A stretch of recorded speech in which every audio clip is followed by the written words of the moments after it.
jalur pelayarannya, kita bahas dulu nih batas-batas dari wilayah Indonesia. Oke, yang pertama itu adalah batas darat. Tahu kan, Indonesia itu berbatasan darat dengan negara lain. Apa aja? Lihat.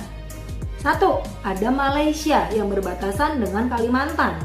2. Ada Papua yang berbatasan dengan Papua Nugini. 3. Oke, ada Timor Leste yang berbatasan dengan Pulau Timor.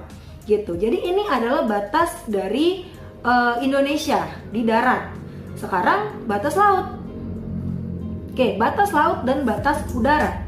Batas laut dulu kita bahas. Nah, di sini kalau ngomongin tentang batas laut, kita itu nggak akan jauh-jauh dari konvensi PBB tentang hukum laut gitu, atau istilahnya itu UNCLOS gitulah kalau guru kamu pernah bilang nanti. Nah, di sini Indonesia itu dia memiliki batas laut 3 batasan. Yang pertama ada batas teritorial, ada batas zona ekonomi eksklusif, dan yang ketiga itu adalah landas kontinen. Apa sih masing-masingnya? Kita bahas. Nah, di sini kamu bisa lihat ada di gambar ya. Oke, perhatikan gambarnya. Di sini ada laut teritorial. Laut teritorial itu apa sih? Laut teritorial itu teritori, artinya dia itu batas kekuasaan. Nah, di sini adalah batas kedaulatan dari Indonesia. Artinya di sini tuh rumahnya Indonesia gitulah batasnya. Sejauh 12 mil dari garis pangkal atau garis pantai yang paling luar gitu. Jadi bisa dilihat di situ ada dari garis pangkalnya ditarik 12 mil. Nah, artinya Indonesia itu punya pagernya itu sampai sini nih. Oke, sampai situ. Nah, terus apa gitu? Apa maksudnya? Keputusannya tuh apa atau aturannya tuh gimana gitu? Nah, karena ini adalah batas teritorial atau batas kedaulatan, maka di sini adalah wilayah yang tidak boleh dilanggar oleh negara lain gitu. Jadi kalau misalkan ada bangsa lain atau kapal lain atau pesawat lain mau melintas di area ini, area teritorial Indonesia, maka dia itu harus izin terlebih dahulu. Kalau dia lewat aja nggak pakai izin itu nggak boleh, artinya dia melanggar gitu. Itu teritorial. Yang kedua itu adalah zona ekonomi eksklusif. Ekonomi eksklusif artinya itu adalah zona kedaulatan untuk penguasaan sumber daya alam gitu. Jadi di sini kita bisa lihat nih, zona ekonomi eksklusif itu dia 200 mil. Oke. 200 mil. Nah, ini zona ekonomi eksklusif ini artinya orang Indonesia atau masyarakat Indonesia itu boleh memanfaatkan semua kekayaan alam yang ada di zona tersebut sampai batas 200 mil laut gitu. Terus bangsa lain boleh nggak? Yang namanya eksklusif ya berarti untuk memanfaatkan sumber daya alamnya cuma orang Indonesia aja gitu. Tapi bangsa lain atau negara lain itu boleh untuk lewat daerah situ. Jadi kalau lewat doang boleh, tapi nggak boleh merusak sumber daya alam, nggak boleh ngambil sumber daya alam gitu. Nah, terus yang ketiga itu adalah landas kontinen. Landas kontinen. Kontinen kan artinya benua ya. Jadi di sini adalah kepemilikan dasar laut oleh Indonesia. Di sini landas kontinen karena kita itu ngomongin tentang dasar laut, ya berarti ada dua nih jaraknya. Ada yang berdasarkan kedalamannya. Berdasarkan kedalamannya dia itu kurang lebih 200 meter. Jadi kalau masih ingat materi kelas 10 tentang morfologi dasar laut di hidrosfer, kan yang namanya landas kontinen itu kedalamannya paling cuma sampai 200 meter kan.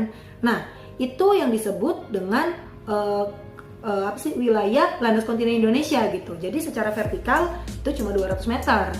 Nah, terus secara horizontal gimana? Ini ada dua keadaan.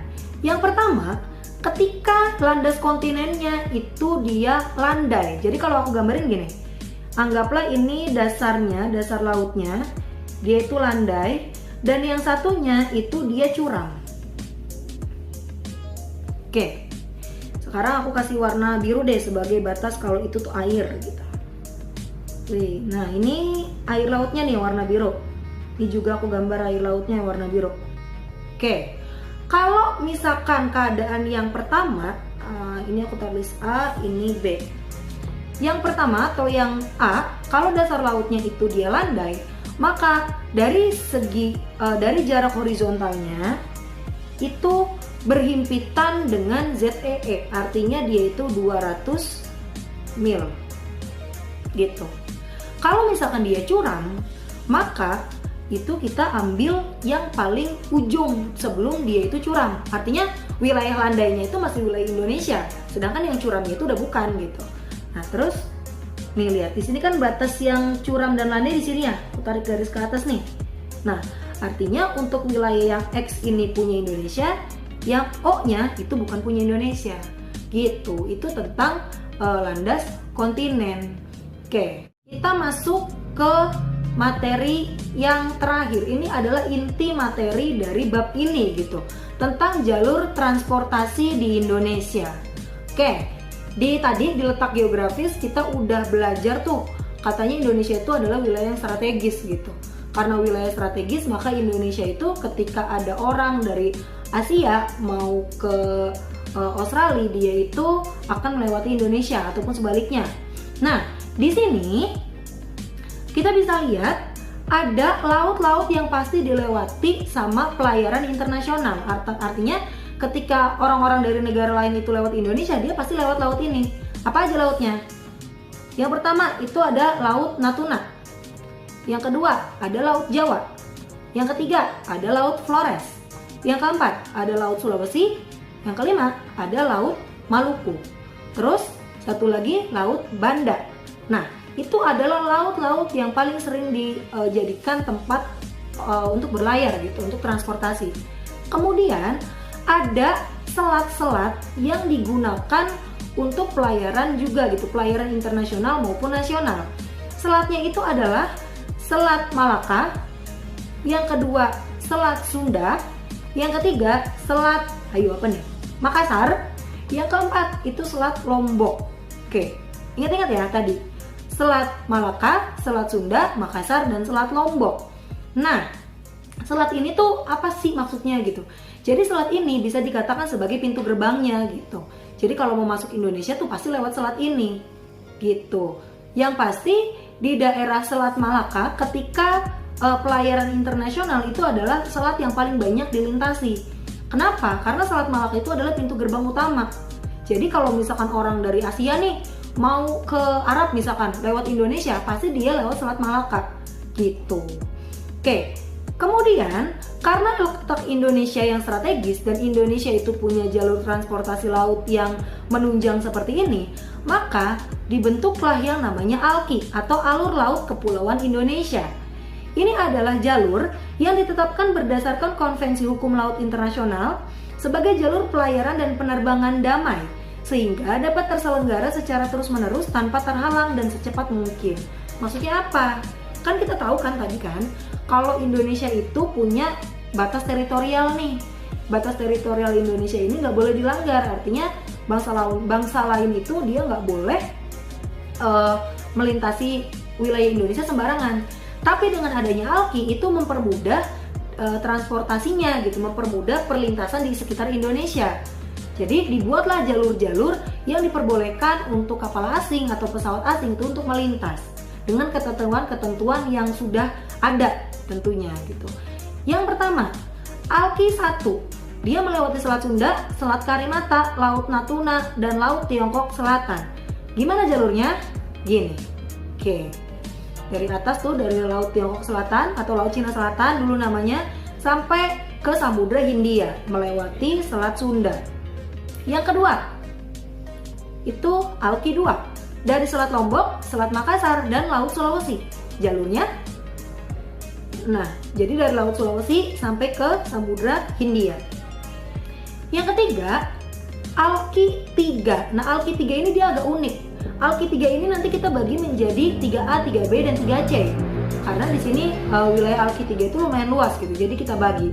ALKI 3A dia lewat Laut Sawu, Selat Ombai, Laut Banda, Laut Seram, Laut Maluku, dan sampai di Samudra Pasifik. Jalurnya gitu. Nah, terus yang kedua itu ALKI 3B. Ada di Laut Timor, kemudian Selat Leti, ke Laut Banda, terus ke Laut Seram, Laut Maluku, sampai di Samudra Pasifik. Jadi dari sini nih, bentar aku kasih pointer. Nah, jadi dari sini dari ujung sini dia masuk ke wilayah Laut Maluku, terus dia masuk ke Laut Banda, tapi nanti dibelokkan. Dibelokannya itu di sini. Nah, gitu. Jadi dia itu setelah Laut Banda masuk ke Laut Seram. Gitu. Terus sekarang Alki 3C. Alki 3C itu dia Laut Arafuru, Laut Banda, Laut Seram, Laut Maluku sampai di Samudra Pasifik. Oke, Alki 3C sama. Tadi dari yang atas, dari yang sini, dari Samudra Pasifik, dia sampai ke wilayah Laut Arafuru gitu. Jadi beloknya tadi di Laut Banda, dia terpecahnya. Seperti itu. Itu adalah jalur transportasi Indonesia. Nah, di sini kita bisa tahu kalau potensi dari Indonesia itu dia sangat besar.